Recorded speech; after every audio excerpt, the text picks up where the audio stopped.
Hey guys, welcome to another part of the speedrunning tutorial. The penultimate video. This is the final level before the boss level.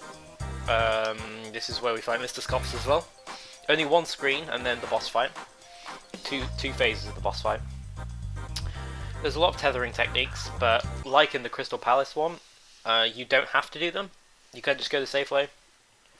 So right at the beginning, punch, obviously punch before you land because it gives you double power, so you'll break it in one, and you really want to do that because those will disappear and you'll die. You can actually, if you time it right, do it off of the one closest to you, the cloud closest to you, but that's risky. I don't recommend that. Go all the way over here, and you can see I'm already jumping. I'm gonna go over here and then break this one. So easy beginning. Now the tethering part. First I'll show you how you do it normally, if you want to be safe. Just move along like this. You don't have to land on that platform, you can just punch like this if you want to. And then you get to here. So that's the first section if you want to do it slow and just, you know, being safe. If you have don't do this if you have a slow fist, you can't do it if you have a slow fist. So if you die after you attempt it once, you can't do it again. So just be wary of that. What I'm going to do is hit this, and when I'm at approximately that angle, I will hold up or down, and then I'll tether onto this one. I'll get hit by the blue ball, which will push me backwards, and from that distance I've been pushed back, I'll punch onto that hoop to the right of me. I'll show you what that looks like. Hopefully I get it. There you go, and then you get all that distance like that. So that's what you do. Look at my inputs. Notice how I hold punch there, and then I let go of jump quite quickly there. Go through here, and that's where you land. So just copy my inputs. I'll show it one more time. Jump now, hold punch. See, I missed it, but because there's platforms here, I will not die, which is really good. So I can attempt it again. And I missed it again. I think that's because I'm not holding punch long enough. Sometimes holding punch for a long time is a good thing, because the more punches you get on a ring, the more height you get. So that's a plus. And you want a lot of height here. This will work. And that's what happens if you do it too flat. So it's good that I'm giving you possibilities here of what could happen. This is advanced strats, obviously. I've shown you how to do it normally. And there we go. Whoa! Okay. So one last try. Let's do it. Okay. Doesn't seem like it's working. This is a difficult strat. Definitely a difficult strat. Takes a lot of practice.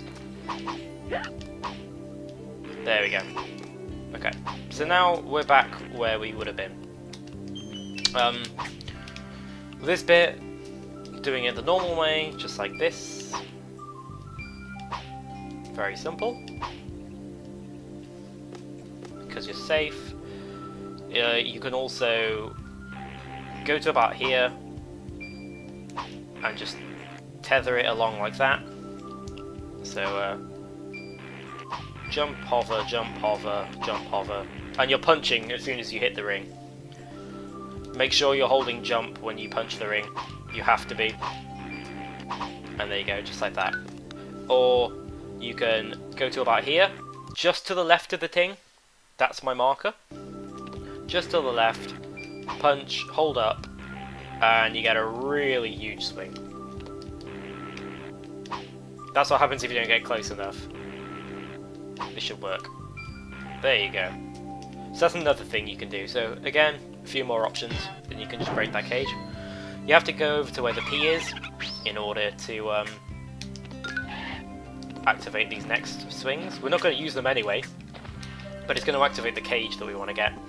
So grab this ring and then hold up like this, jump, Oops, I want to show that a bit better. like that.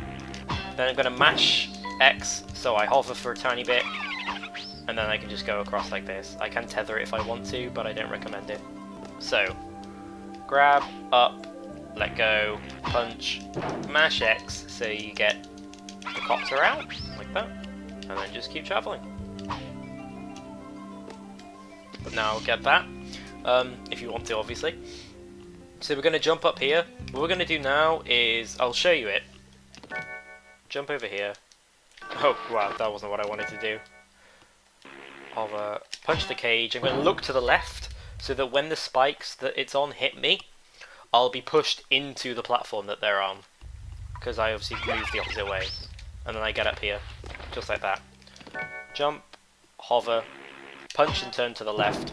So I'm going to mash to make sure I'm looking left. And then I can quickly jump up here, just like that. So if I do that fast enough... Okay. It's strange that P doesn't have a sparkle animation. But if I do that fast enough... Okay, if I do it wrong, that's what happens, and I hit a roof. So if you want to be safe, what I recommend doing, punching it, looking to the left. If you can take another hit, go here, then do it. So you have more time with your invincibility frames. But if you do it really fast, I'll show you what you do optimally. Okay, you can actually... I didn't want to, for some reason Rayman didn't want to grab that ledge fast enough, or climb up from that ledge fast enough. That's the optimal. Then you land here. If you don't want to do that at all, just stay on the left hand side of the cloud. And then move your way back. Doesn't waste too much time. See the speed I got from holding up there? And then landing there spawns that cage, and that's the final cage. Final cage of the entire game. If your cycles are good, you can actually jump directly onto the red platform here, but that happens very rarely. So, okay, just get onto that hoop there. Get onto these red things. Be careful because the bottom of them hurt. You can see that they're really spiky. Go onto this bottom one. If you're a beginner, land on here because there's a life. And then jump quite far away from the hoop, punch quite far away, so you get a big arc. Like that. Hold up. If you do it right,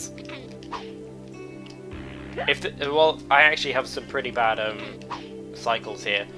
The rocks are really far away from me, but then I can just do a super hoop thing. Just punch above it, punch above, move away, and you can see I get up there. It's fine, and there we go.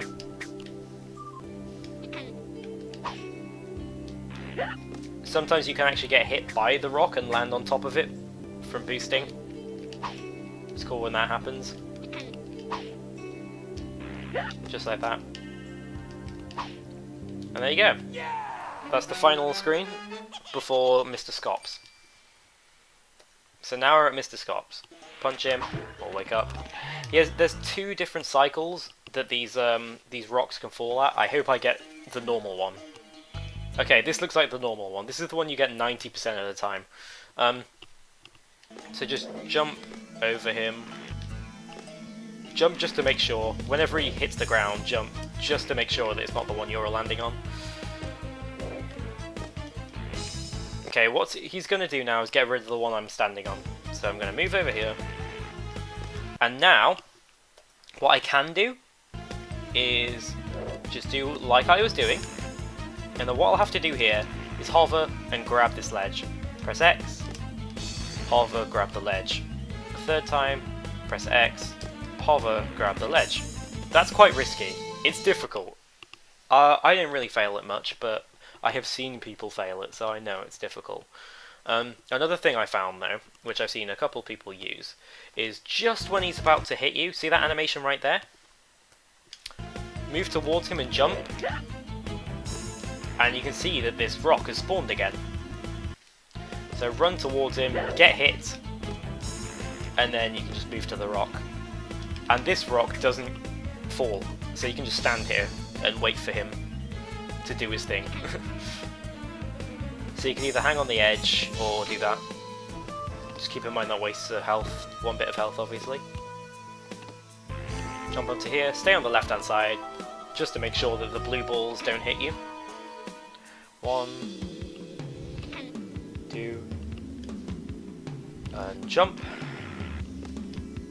Now don't do this next bit too fast, because you'll hit into him. So maybe wait a tiny bit here, and then run. And there you go. There's the first phase. And now, right away, punch towards him, because those blue balls follow your fist. So, when you're used to the fight, you know when to punch, you understand the timing, just practice. Hover, punch at the right time, and it leads into his face. Jump, jump, hover. Again, time it. It's the same thing for the entire fight. It's a really quick fight, it's good. This background's also really cool. A lot going on in that background. Hover. Okay, so after this next hit, he's going to get really close to me, so I want to make sure I'm on the left-hand side. And he's going to do a really quick hit. So, go here, and then bam. Okay, I took a bit of damage, but that doesn't matter. He's dead. And there we go. That's the final level before the boss. And because we've collected every single cage, we've unlocked the final level. If you haven't collected every cage, this path won't be created. So if you think, oh, why can't I get there? Just look over your past levels and make sure every single one has that big pink smiley face on them. So I'll save this for a next part, when we're finally going to finish the speedrun of Rayman for PlayStation 1, and you can all go off and get world records. So I'll save that for next time. See you guys later.